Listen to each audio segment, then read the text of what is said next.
Right, welcome to part 2 of our focus on researching in rural areas. We're going to talk about people who have a disability and how that can affect either their ability to become research participants or our ability to be able to talk to them. So we have a slideshow that you guys may be interested in having a look at here. And one thing that we probably need to just think about, and as it's been an ongoing theme, is geography. So I've picked this image here called the Forgotten World Highway.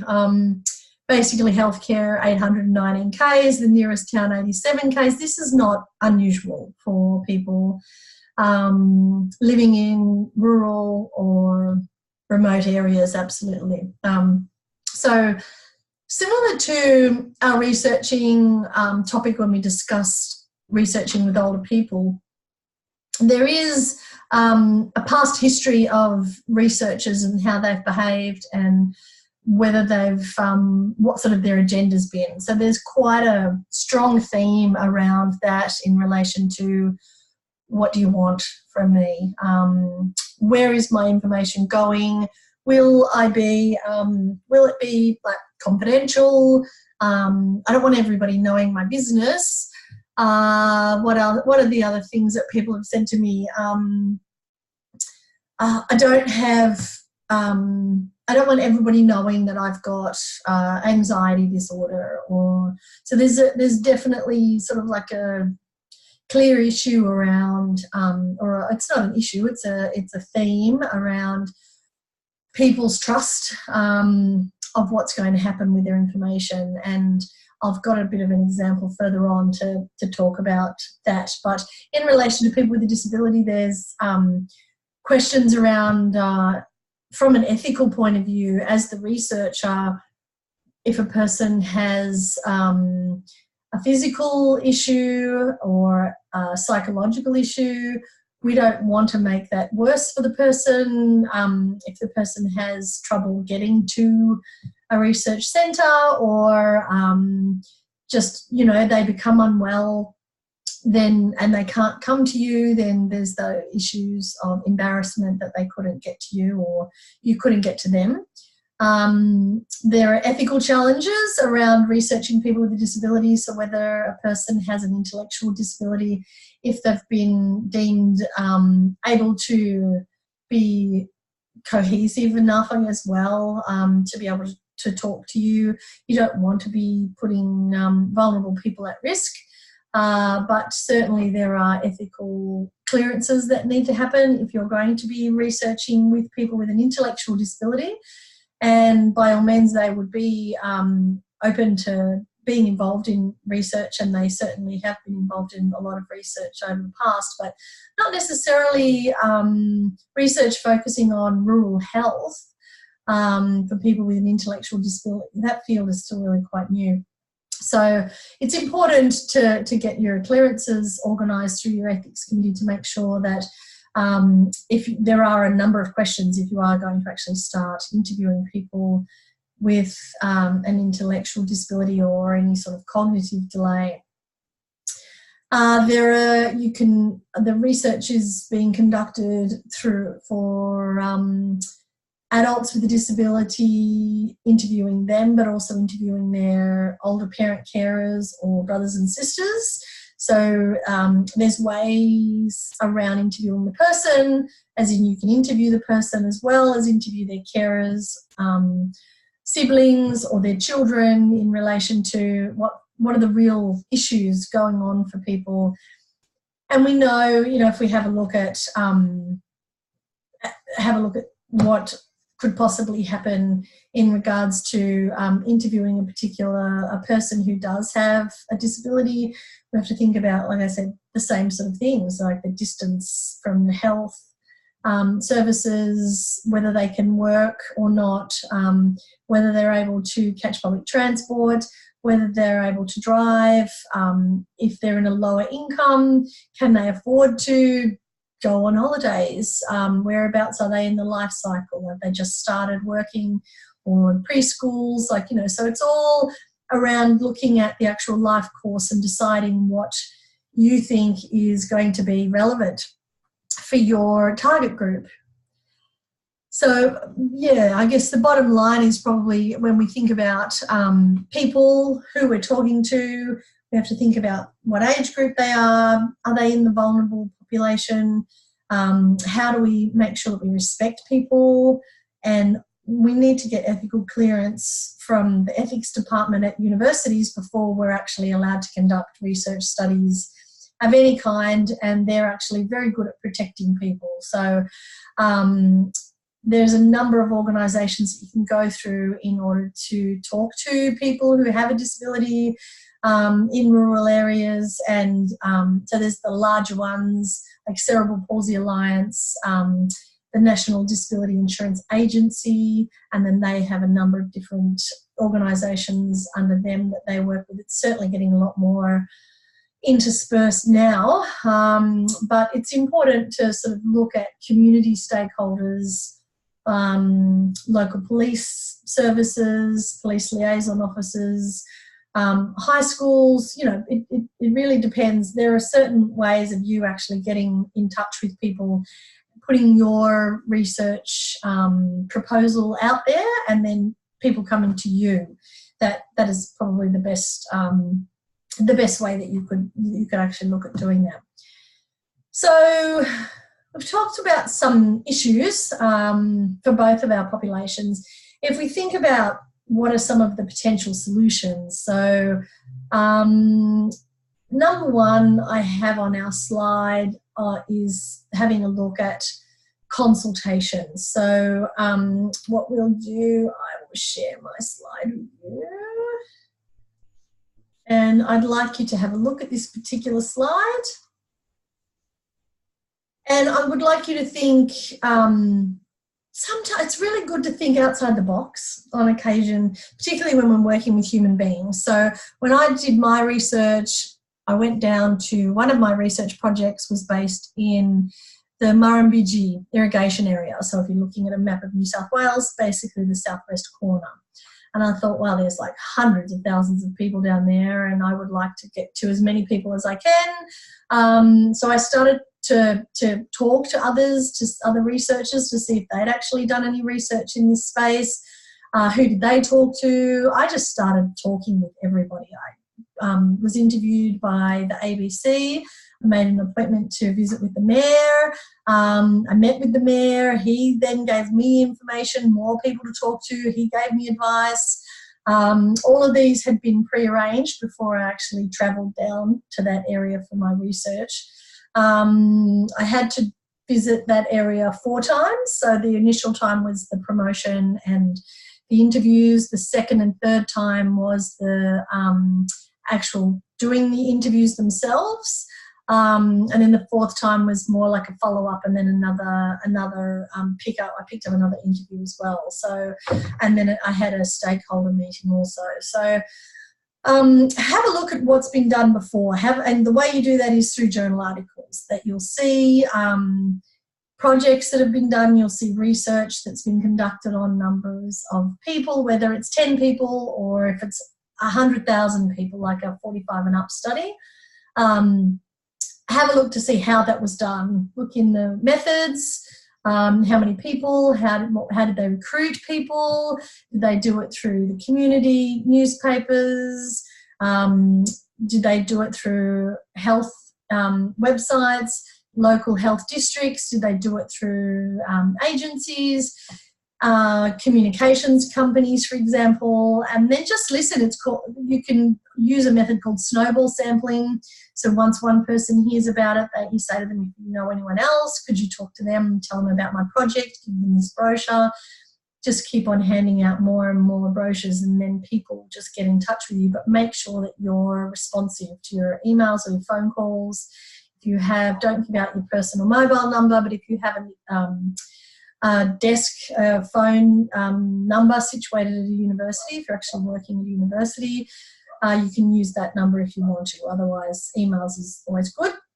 Listen to your stakeholders. So listen to them. Listen to the people who are involved with the participants that you're trying to get to, your gatekeepers. There's always going to be gatekeepers in every community. They may not be a professional. They may just be Mary the hairdresser, who Mary knows 50 other people, and then if Mary's on board and understands your research project, then she can actually talk to a number of people and then suggest that maybe they might want to talk to you as well. Interviews, I guess my suggestion on interviews is real is the best way to be. So don't be fake. People will spot your artificial interviewing technique a mile away. So just try to be yourself as much as you can. Visit people, actually talk to them, visit them face to face. People out in rural areas and remote areas, they just really prefer to just see you in person. And then obviously we also then want you to take the time to talk to people as well. So that's one suggestion, a couple of suggestions that we can give you. I have put in the slides. On the next slide, we've got the Centre for Rural and Remote Mental Health.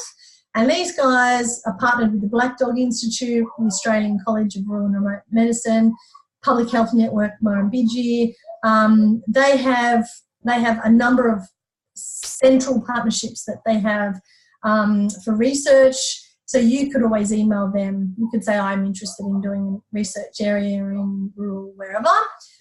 So these people are based in New South Wales, but your particular state would have a centre, even if you email these guys and said, who is my person in Tasmania or Western Australia. I've actually put in the slides, a link to their research page, and that's got a lot of information on there for you guys as well. I've also, on the next page, I've got on, I think this is actually really, really important. I've added in what a lot of people that I've spoken to out in rural Australia, they've talked a lot about what they call the glove box guide to mental health. So it's in its 7th volume now, and basically this has, this is a hard copy piece of paper, real actual piece of paper that's printed out. It's a book, and people carry it in their glove box. This is also, obviously, you can get it online and have a look at it yourselves, but this is given out to people so they can carry it in their glove box. So if they're out in the middle of a paddock, they have an issue particularly relating to mental health, they can ring people, they can look at information, they can read an article about how somebody else has experienced something similar to what you may be experiencing. So this could help you guys in your studies, but it also could help you in your life as well. It's really, really great resource. You should have a look at that. I've got the link there for you to that. I've also put in a couple of extra podcasts that the Centre for Rural and Remote Mental Health also do. So yeah, the podcast, the first one is predominantly focused on mental health, and it's got women actually talking about their mental health, but the second one talks about drought and how New South Wales was declared 100% in drought, and basically a quarter of it was an intense drought. So it's actually, this is what people have started to listen to, which I think is actually really great for people to have a listen to. And one thing I wanted to share this with you guys so you actually know what to look for, because I think it's really important. So if ever, I don't know, you guys might have this in your actual glove box. If you don't, put it in now, because you might be able to give it to somebody on the road that you may come across, and that's what all of the stakeholders say. They have copies of these in their glove boxes, and they always have to get more because people always want them. So it's this resource that everyday Australians are using. So it's excellent. That's what it looks like this year. And that's the links to your resources right there. So another example is source communication. So I've given that link there for you guys too. SAUCE, as in tomato sauce. And these people were actually, they're very, very good at what they do. And the idea for their company, they're a PR company, they introduce people from the city, like companies or politicians, anybody who's wanting to make an impact in the area, they introduce them to local stakeholders, local people, local residents. They know all of the people that they need to get in touch with in their particular area. So that's they actually won Medium Consultancy of the Year 2018. So that's a very big deal. So across the state. A lot of the times people are asking me, what questions are you going to ask me? And I found that out the hard way when people said, oh, I haven't actually, I heard about your research, but I didn't know what you were going to say. So I started to actually give people, when I spoke to them, examples of some of the questions that I was asking. And they were like, oh, really? Oh, that sounds easy. I could answer those questions. So in our minds, if we don't know a situation, we certainly catastrophize it possibly sometimes, and we make it so much worse than what it could be. So I want you to think about the last time someone came up to you with a clipboard. How did you feel? Did you look the other way, not give them any eye contact? Or you may have felt very talkative, so you had a chat to them. They might have also called you at dinner. They're usually very good at calling people at about 6 or 7 o'clock because they want to talk to you. So I think we could remember what it's like to be on the other side. I think that is of extreme significance. I have actually put in here some ideas on how to engage with rural participants. And on my next slide, I've actually given you a really excellent fact sheet about how to do it as well. Things we need to think about that we can recap from the lecture are looking at pride. People don't want to talk. It's embarrassing. John down the road might see me talking to you. Where can we talk? Think about where you're going to research, where you will be interviewing people, and how discreet you'll be, which will be hopefully extremely discreet. Think about the farming culture, all the different subcultures that go along with living out in rural Australia, particularly Aboriginal Torres Strait Islander culture. Make sure you get that right. So as you're talking to elders, asking for appropriate permissions, don't enter a community unless you've been given permission, all of those things that you would have already learnt about. People are concerned, is it, will I get any money from this, or why are you giving me money? There's research out there that gives people $50 vouchers. Quite often people give $50 travel vouchers for people if they have to come to you. You can give them $50 fuel voucher, but there's many different ways of organising that. Of course, there's the distance that we have to think about. The effort, people, as I've talked about, they're very busy. They're spending a lot of time, especially in drought, hard feeding. They have to look after their families. So they've got to take their kids to soccer practice or hockey practice or cricket, or go to a friend's place to have coffee, to talk about you support them in a friendship capacity, go to work. Some women are working off the farm to make ends meet while the husband stays at home, or the family are looking after elderly family members, or they've got a child that needs to have treatment for cancer. I mean, everybody's lives are busy and complicated. And so what is important to think about are using the way you speak to people, your terminology, the definitions that you use. If you're very clinical, and people will just recognise that straight away and sort of think, okay, who's this person? This is actually the document that I wanted you guys to have a read of, so respectfully engaging with rural communities. It's a very, very good resource. I've given you the link. I would like you to download that and use that, and even comment on our discussion board about that as well.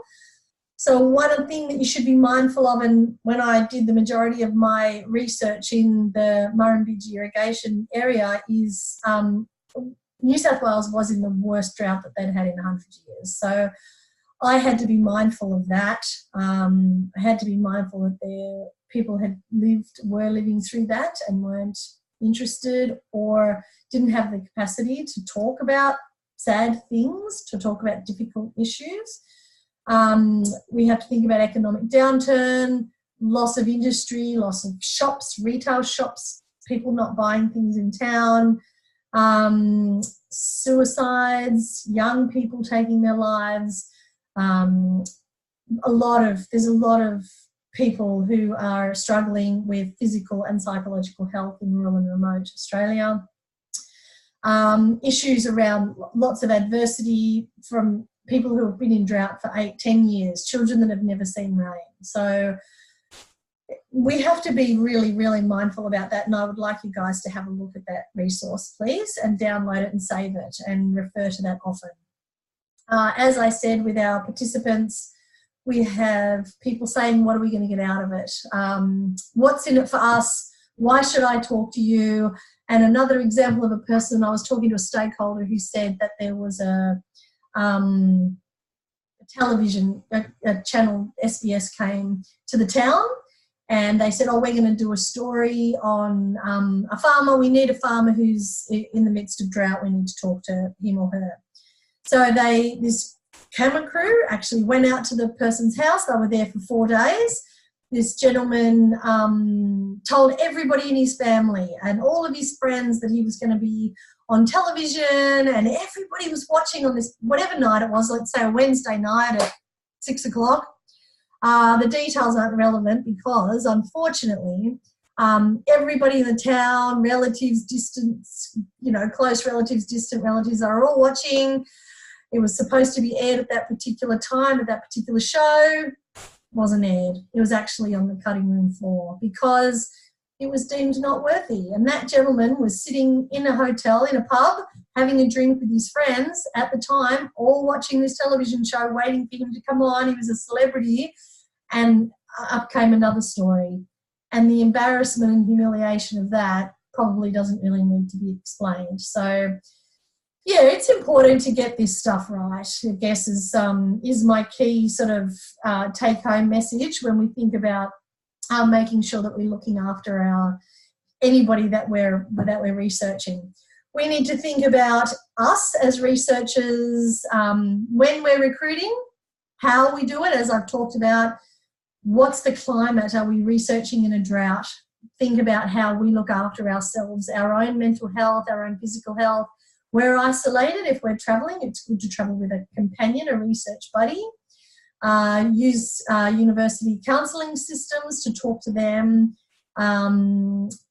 Thinking about who's going to participate in our research, the cost of doing rural research, the distances that we have to travel, and then are we going to be at risk? Is our own personal safety going to be at risk? Are we going to be worried or bothered or anxious about anything related to any of these above things? So hopefully we won't be, but it's important to look after ourselves. On my final note, this is a very important point. This gentleman his name was George Bender. He was a farmer from Queensland, and unfortunately he sadly took his own life back in 2015. After he was bullied by coal seam gas mining companies. You guys may have heard of this, but if you haven't, I'd like you to click on this link and you can see the statement that was given by his family after his death. He was bullied to the point where he actually took his own life. So researching in rural areas is very sensitive. It's very important. If we can try to get it right, if we don't think we're getting it right, we should ask somebody to help us. Get the university to support you, and just make sure that you're really passionate about what you do. And I'm sure that you guys will do an amazing, amazing job. So they're my references, but I'm going to leave you in the company of Mr. Bender, and just remember him. He was a farmer, and he was pushed to the point where nobody should be pushed to. So let's get our research right. Let's make sure that we do it properly. And as I said, you guys, most of you may or may not be living in rural areas, but if you're not, do some of your own research first on why it's important. Thank you guys, and hopefully I'll catch up with you another time. I will say goodbye to you, and we'll catch up another time, hopefully. All right, good luck. Take care. Bye-bye.